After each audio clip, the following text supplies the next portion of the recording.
Yo les fraudes! Comment ça va les gars? T'as pleuré? Non les gars. Non, j'étais solide. Ému, oui, pas pleuré. J'étais à deux doigts de lancer un live les gars pour qu'on suive ça en même temps. Je me suis dit non. Non, si je me mets à chouiner là, à pleurer en plein live, vous allez dire que je suis un fragile et tout. Du coup, j'ai dit non, je fais pas.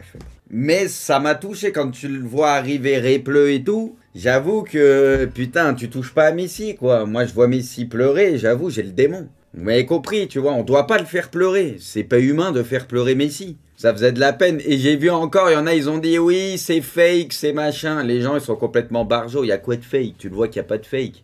Il voulait rester au Barça, on le sait tous. Il l'a dit lui-même, l'année dernière, il voulait se barrer, on l'avait compris, il l'avait dit, et comme il l'a redit là, l'année dernière, il voulait partir, il est resté. On lui a un peu forcé la main, là, il voulait rester, et finalement, bah voilà, quoi. C'est toute sa vie au Barça, à Barcelone, le mec. Il a connu l'Argentine et Barcelone quasi toute sa vie. Le mec, c'est chez lui, clairement. Donc, il voulait rester. Il y en a, je vois, ils trouvent encore le moyen de dire, ouais, c'est fake, c'est du bluff. Oui, c'est du bluff. Je pense même que ce qu'Harry Frost, là, toute notre vie, ce qui nous entoure, c'est... Tu l'as vu, le film avec... Truman Show avec Jim Carrey. Je pense que tout ce qu'il y a autour, c'est des acteurs, en fait, tout est fake. Messi, en fait, c'est une fraude, il sait pas jouer au foot, mais tranquille, il y a des montages et tout, toi tu crois il est fort, toute notre vie est une fraude. On vit dans une simulation, peut-être comme dans Matrix, c'est possible, on sait pas. Ça, on sait pas. Messi, c'est un acteur, c'est un bon acteur sur le terrain, putain, il joue bien. Hein. Je veux pas faire le mec. Mais tu sais, t'as des impressions quand t'as vu quelqu'un ou quoi. Moi, j'ai eu la chance de le voir 2 fois, de passer à chaque fois quand même un petit moment avec lui. Et quand je dis un petit moment, c'est pas 10 secondes. Et je sais pas, tu sais, les mecs, ils laissent transparaître quelque chose. Comme j'ai dit, mais ici, c'est quelqu'un d'introverti. C'est pas un mec qui est fake, tu vois. Tu sais, il est introverti, il est pas à l'aise avec tout ça. Il s'exprime peu de façon, etc.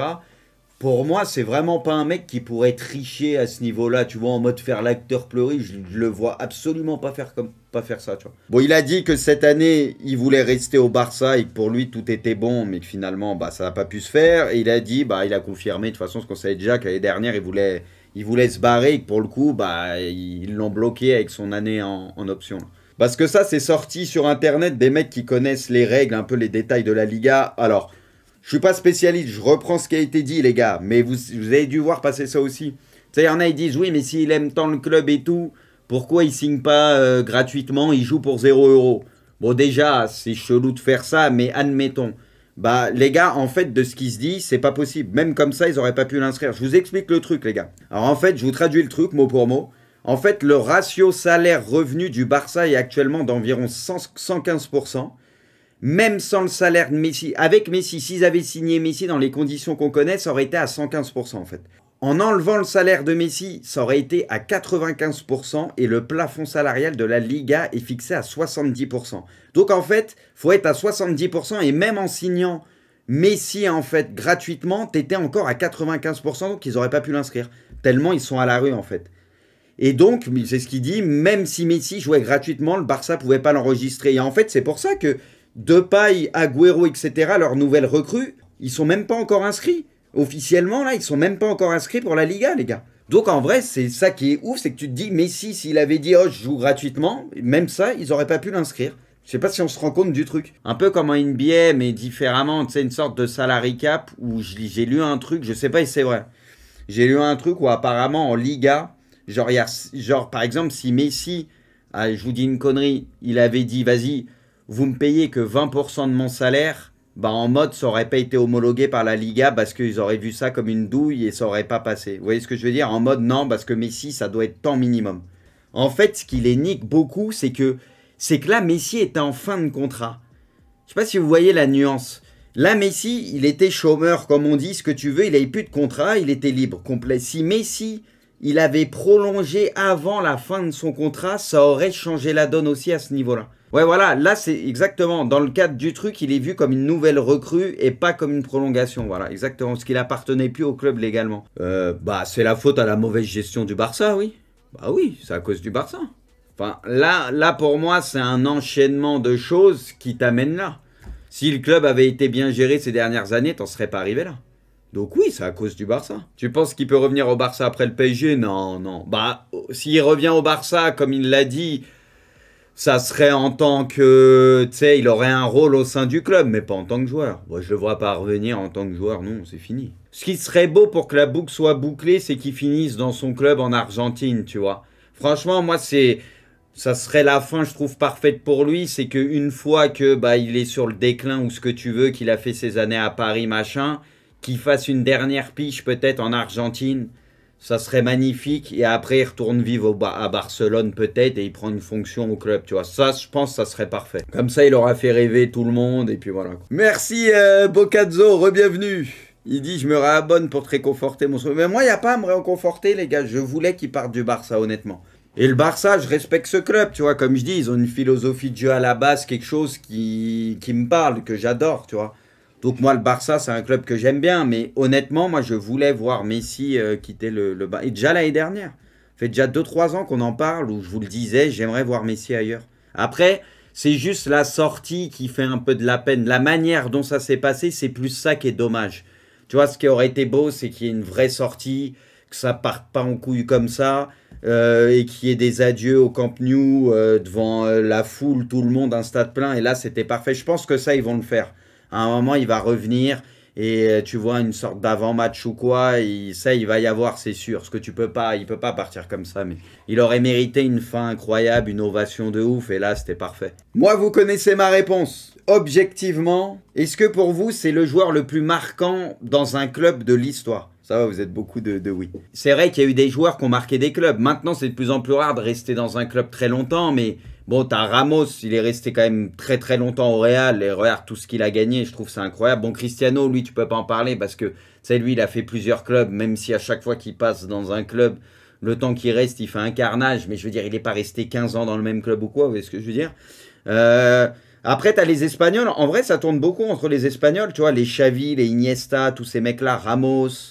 Tu vois, c'est surtout les joueurs de club. Et il y a Maldini. Moi, je suis d'accord, Maldini, parce que Maldini, les gars, c'est 5 Ligues des Champions. Je me dis, un joueur qui a marqué vraiment un club, qui a quasi fait toute sa carrière dans un club, je pense à Maldini et je penserais à Messi en premier aussi. C'est peut-être les deux, moi, qui... Parce que Maldini, les gars, il a gagné 5 Ligues des Champions avec l'AC Milan. Il a joué jusqu'à je sais pas quel âge. Oui, il y a Totti. Ouais, mais les gars, Totti, c'est pas le niveau de Totti, très gros joueur. J'adorais Totti. Mais les gars, Totti, c'est pas Messi. Je parle aussi en termes de niveau. Vous voyez ce que je veux dire? Je prends le tout. En fait, quand je dis ça, Totti, très gros joueur, joueur incroyable, pas de souci. Mais je prends le tout en mode Messi, qui est un des plus grands joueurs de l'histoire. Pour moi, le plus grand joueur de l'histoire. Maldini, le meilleur défenseur de l'histoire, l'un des meilleurs défenseurs de l'histoire, etc. Vous voyez ce que je veux dire? En fait, si tu prends le ratio niveau de jeu et comment le mec il a marqué le club et le nombre de trophées gagnés, parce qu'il y a ça aussi, Totti, finalement, c'est dur parce qu'à la Roma, bah, c'est pas évident de gagner 150 millions de titres. Vous voyez ce que je veux dire? Là, tu vois Messi, c'est combien? C'est 10 Ligas, je crois, 4 Ligues des Champions. La Coupe d'Espagne, les Super Coupes, tout ça, il en a gagné 1 million. Le mec, c'est 6 ballons d'or et 7 là, bon, il va le brandir à Paris, son ballon d'or, mais c'est quasi 7 ballons d'or au Barça. 778 matchs avec le Barça, 672 buts, 300 passes D. Tu vas accueillir Messi à Paris pour lui expliquer qu'il va jouer contre le meilleur défenseur du monde, monsieur Nicolas Palois. Ben, ça va être incroyable. Moi, j'ai hâte de le voir contre Nantes. En vrai, ça va me faire drôle. Après, j'espère qu'il va pas être trop méchant. Mais en vrai, c'est incroyable. Parce qu'il en a croisé beaucoup des défenseurs Messi, ok, des défenseurs très forts, des monstres, etc. Mais Palois, c'est un défenseur pas comme les autres. Ça se trouve, Palois, là, il va te sortir une masterclass contre Messi, il part pour 25 millions en PL l'année d'après. Pour ceux comme nous, les gars, qui supportons les petits clubs en ce moment, entre guillemets, de la Ligue 1, ça va tous nous faire rêver de voir Messi, etc. contre notre club. C'est vrai ou pas, les gars? Et merci Fourmi Volante, il dit « Oh la gars, c'est terrible de voir Messi en cet état, c'est horrible, je suis dévasté, le foot ne va plus ressembler à grand chose. » Fourmi Volante, il est au bout de sa vie. Ça marque clairement une nouvelle ère du foot, quoi. Tu sens que tu arrives à la fin un peu de quelque chose. Bah, on l'a vu avec Ramos qui quitte le Real, Cristiano, bon, quand il a quitté le Real. Messi avec un autre maillot que le Barça, c'est un truc, rien que dans ta tête, t'essayais de te l'imaginer avec un autre maillot. T'arrivais pas à te l'imaginer tellement c'était improbable, tu vois. C'est fou, c'est vrai que c'est complètement dingue. Je pense qu'il faut pas être jaloux à ce niveau-là, parce que honnêtement, moi je vais pas faire le mec. Si Nantes, ils étaient blindax comme Paris, là, et qu'ils étaient en train de construire un effectif comme ça, Je ferais, bah ouais, on a des thunes. Bah tranquille, c'est l'histoire du foot. Ça a toujours été les clubs les plus riches qui avaient les meilleurs joueurs, donc les plus forts et ainsi de suite. Tu vois ce que je veux dire? Ça marche comme ça. Et je serais pas à me plaindre et je serais content pour mon club, je suis honnête. Je ferais pas le mec à dire, oh, c'est pas juste pour les autres, tu vois. Donc non, je pars du principe que Paris, avant, ils étaient pas forcément blindés. Et regarde, les gros clubs européens, ils étaient blindés, on disait rien. Donc pour le coup, c'est bien que ça arrive dans un club français. On va pas se plaindre, tu vois. Et c'est bon. Parce que les clubs à l'étranger, ils ont toujours eu ça, plus ou moins. Maintenant, il y en a, ils peuvent plus. Bah Paris peut. Bah écoute, tant mieux pour eux. Après, ce qui serait bien, vraiment, c'est qu'il y ait d'autres clubs qui suivent en Ligue 1. C'est surtout ça. Parce que le truc, c'est que là, je parle pas de la Ligue des Champions. Parce que la Ligue des Champions, ils peuvent retrouver des clubs où ils peuvent les concurrencer, etc. Mais le truc, c'est que en Ligue 1, par contre, là, le fossé, il est monumental. Donc, j'espère qu'un de ces quatre, j'y crois pas trop, en tout cas pas maintenant, tu sais, qu'il y ait bah, des clubs français qui, d'un seul coup, bah, aient beaucoup plus de moyens pour essayer, pas de les rattraper, parce que c'est impossible, mais combler un peu l'écart. Parce que le truc, c'est que tu vas te retrouver, tu as un championnat où tu as une équipe qui est 1 milliard de fois au-dessus le reste. Tu vois, c'est juste ça, en fait. Je peux vous comprendre. Moi, honnêtement, les gars, bon, moi, on m'a souvent associé supporter du Barça, ce que tu veux. Voilà, et vous me croyez ou non, de toute façon, ça sert à rien, je me suis expliqué 1 milliard de fois. Moi, sincèrement, comme j'ai dit, vous savez mon amour que j'ai pour Messi, je suis léosexuel, je suis ce que tu veux, pas de souci, j'assume complètement. Ce mec-là, il me fait rêver, il m'a toujours fait rêver, j'adore le voir sur un terrain, c'est un kiff absolu. Voilà, j'assume et j'ai pas de mal à l'assumer, je suis très heureux de ça. Le truc, c'est que moi, pour son bien ou ce que j'imaginais, pour moi, en fait, si j'oublie que je suis français, que la Ligue 1 c'est notre championnat et ce que tu veux, si je veux dire j'oublie tout ça, c'est pas possible, mais si j'essaye d'avoir un avis un peu plus extérieur et que je suis full objectif, j'aurais peut-être aimé le voir à City parce que le championnat de PL c'est le meilleur championnat au monde et pour moi, Messi, j'aurais aimé le voir dans le meilleur championnat actuel, etc. Tu vois, si je suis full objectif. Après, si j'enlève ça, en deuxième destination, honnêtement, Paris, ça me va très bien. Voilà, je suis honnête parce que bah, il est à côté, tu te dis Messi, c'est ton voisin, et puis c'est notre Ligue 1, tu vas le voir contre Nantes, contre nos clubs et tout, c'est complètement fou, tu vois. C'est complètement fou. Et peut-être qu'il va faire gagner la LDC à Paris, et ça serait incroyable qu'il arrive à gagner la LDC avec Paris, quoi, tu vois. C'est pas dénigrer la Ligue 1, puisque les gars, mon club de cœur, Nantes joue en Ligue 1, c'est juste une réalité. Quand tu penses aux plus grands joueurs, tu les penses dans les plus gros championnats. Ah, c'est ce que je dis, si j'ai un avis extérieur. Après, je suis français, on est en Ligue 1. En vrai, je suis content de voir tous ces joueurs-là débarquer. Mais si en Ligue 1, c'était un truc improbable.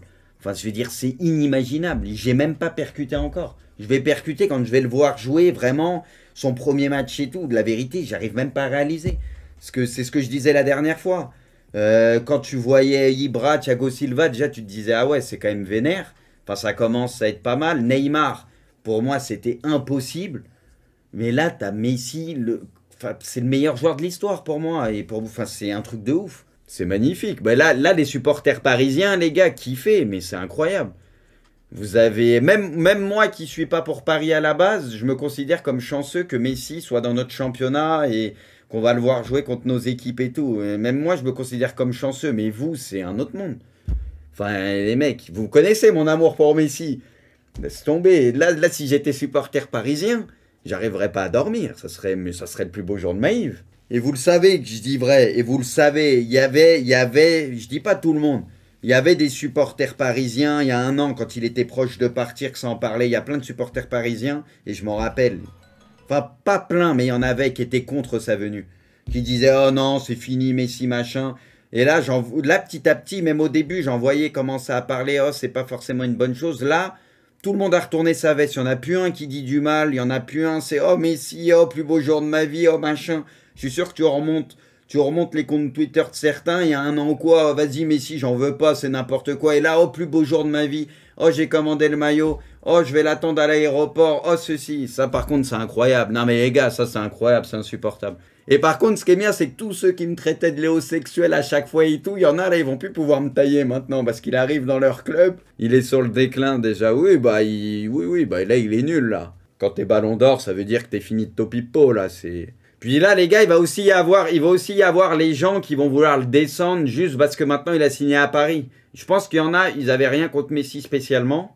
Tu vois, ou limite, il le kiffait un peu, mais maintenant qu'il a signé à Paris, ils vont te dire, il est fini tôt. Alors que s'il était resté au Barça, c'était le meilleur joueur du monde. Là, il y en a, ils vont te dire, il est fini, vous récupérez un mec, il était bon pour l'EHPAD et ainsi de suite, quoi. Et les gars, il faut se réveiller un jour. Vous imaginez Messi à Paris? On sait que Neymar, c'est celui avec qui il va s'entendre le mieux parce qu'ils se connaissent, ils parlent le même football, on sait. On se doute bien qu'Mbappé, avec ses appels, il va pouvoir se régaler, etc. Si Mbappé fait les bons appels dans le dos et tout, Messi va lui mettre des caviars. On sait que Neymar le fait déjà, il y aura Messi en plus. Mais avec quel joueur, vous vous dites, il peut y avoir une connexion et ça peut être intéressant, genre ça vous intrigue ou vous avez hâte de le voir combiner avec tel ou tel joueur pour X raisons. Hakimi, Verratti? Ouais, Verratti, moi j'y pense forcément parce que lui aussi, Verratti, je suis d'accord. Moi en fait, c'est Neymar, Verratti où ça me donne le plus envie parce que voilà, ils adorent combiner les petits espaces, tout ça, ils ont une vision de jeu de ouf. Hakimi, beaucoup, ouais, vous êtes beaucoup Hakimi, ouais. C'est vrai qu'Hakimi, c'est intriguant, je suis d'accord. Je suis d'accord avec vous, du coup. Il y a Di Maria, ouais, mais Di Maria aussi, on le connaît. Di Maria, on connaît, tu vois.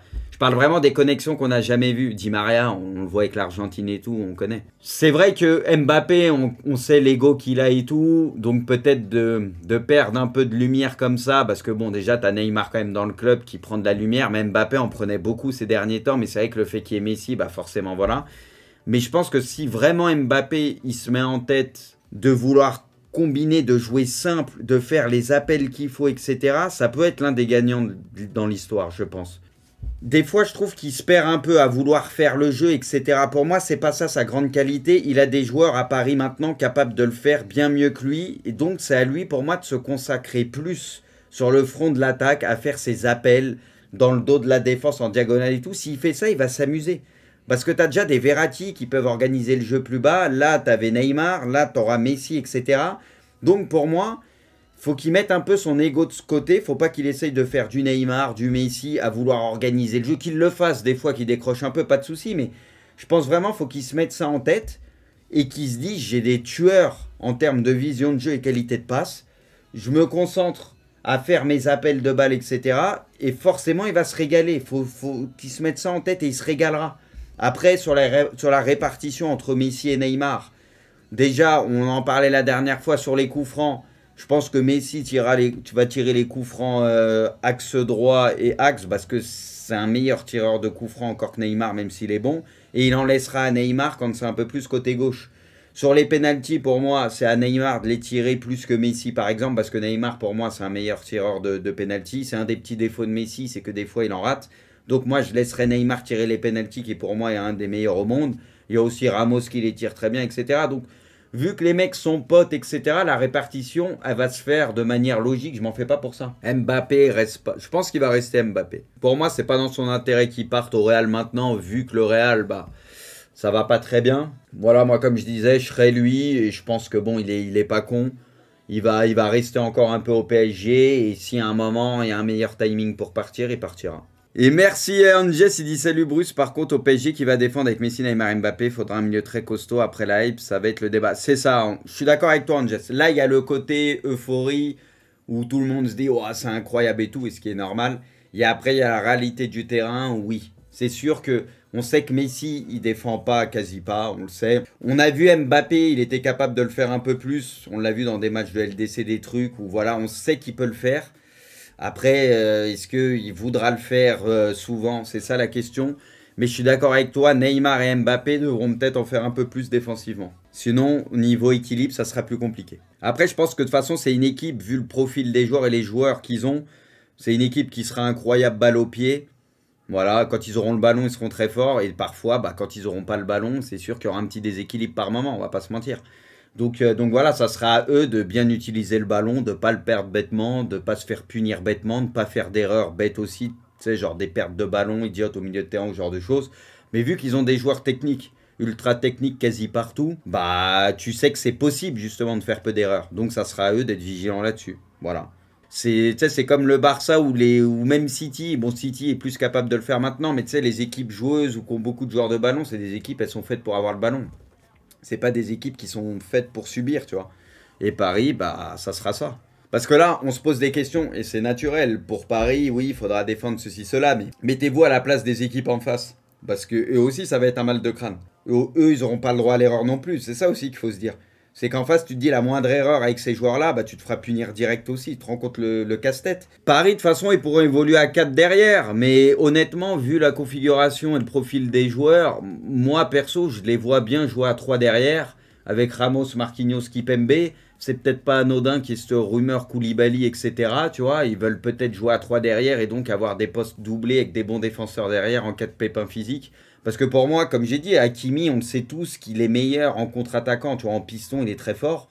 Donc, vu le profil des joueurs, moi, je partirais sur une défense à 3, tu vois. Après, tu peux jouer à 4 aussi.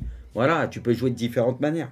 Mais cette année, et ça, je vous l'avais dit avant que Messi signe, je vous avais dit, là, ça, pour moi, ils ont enfin un effectif complet, même s'ils n'étaient pas loin de la gagner récemment avec la demi-finale et la finale de LDC. Pour moi, il leur manquait quelque chose. Je parle en termes d'effectifs. Je trouve qu'en recrutant Hakimi, Wijnaldum, Ramos, etc., c'était déjà intéressant, tu vois. Ça, il commençait à y avoir beaucoup moins de manque dans cette équipe. Là, tu rajoutes Messi, non. Pour moi, là, pour le coup, ils n'ont jamais été aussi proches de la gagner, mais c'est pas pour ça qu'ils vont la gagner. C'est pas pour ça qu'ils vont la gagner, c'est pas aussi simple que ça le foot, mais pour moi, là, ils ont les ingrédients, ils ont vraiment tout. Maintenant, bah, le foot, c'est plus compliqué que ça. Chaque année, on dit ça, non. Non, Gugu, moi, j'ai jamais dit ça. À Paris, j'ai toujours dit, il leur manque quelque chose. Tout le temps, j'ai dit, chaque année, et moi, tout le temps, bah, on en a débattu pas mal, etc. Tout le temps, pour moi, il manquait soit au niveau des latéraux, soit avant le gardien, soit, je sais pas, tout le temps, il manquait quelque chose. C'est la première fois, et avant la signature de Messi, c'est la première fois que j'ai dit ça venant de Paris, où j'ai dit, là, cette année, ils ont un effectif complet, je trouve, où il n'y a pas de grosses failles. Di Maria sur le banc, Bruce maintenant. Bah, mais il va jouer beaucoup, Di Maria, les gars, entre les blessures. Quand il va rentrer des matchs où bah, tu peux pas faire jouer tout le temps les joueurs, faut les reposer. Il aura beaucoup de temps de jeu. Admettons que t'es les 3 devant, Mbappé, Neymar, Messi. Di Maria, dans la hiérarchie, ça sera le 4. Donc à partir de là, il aura beaucoup de temps de jeu, c'est pas un problème ça. C'est bien. Après les gars, Di Maria, il a plus 20 ans non plus. Donc je pense, tu vois, que ce soit Di Maria, Messi, etc., ça tournera un petit peu, même Neymar, où on sait qu'il peut être un peu plus fragile et tout. Je pense que les mecs, de temps en temps, ça les dérangera pas de ne pas jouer un match de Ligue 1, de tourner, machin. Voilà, c'est une répartition logique. Salut Bruce, comment tu vois le futur du Barça? Bah, avec les jeunes, quoi. Il va falloir construire un peu avec les jeunes, etc. Notamment Pedri, tu vois, De Jong. Jouer là-dessus, parce que pour moi, un Pedri De Jong, c'est une paire de milieu de terrain qui est extraordinaire, en vrai. Donc c'est pour ça que je dis, t'as pas rien au Barça, tu vois. Et comme je disais, devant, ça a peut-être libéré Griezmann, t'as Depay, tu vois, c'est pas des vieux joueurs. Hein, donc voilà, il faut se reposer un peu sur tes jeunes joueurs, sur ce que t'as, ton effectif. Essayer de remettre le club bien, tu vois, économiquement et tout, parce que là, ça a été fait n'importe comment. Puis refaire des conneries avec des joueurs à 150 millions et que derrière tu traînes, t'arrives pas à vendre, du coup, bah, tu te mets dans la merde. Et voilà, miser sur le centre de formation, moi aussi, parce que tu sors toujours des joueurs au Barça ces derniers temps. C'est chelou ce que je vais dire, mais je kifferais que Nantes il fasse un match pas mal contre Paris machin et que genre Messi de sa bouche ils disent ouais Nantes équipe pas facile à manœuvrer, ils nous ont posé des problèmes. Oh franchement les gars s'il dit ça je prends le son, je le mets en alerte sub. Je le mets en alerte sub. Tu vois, Messi qui dit genre en mode, tu sais, où c'est traduit, il dit ouais, c'est une petite équipe pas mal, tu vois. Ah, ce serait le plus beau genre de ma vie.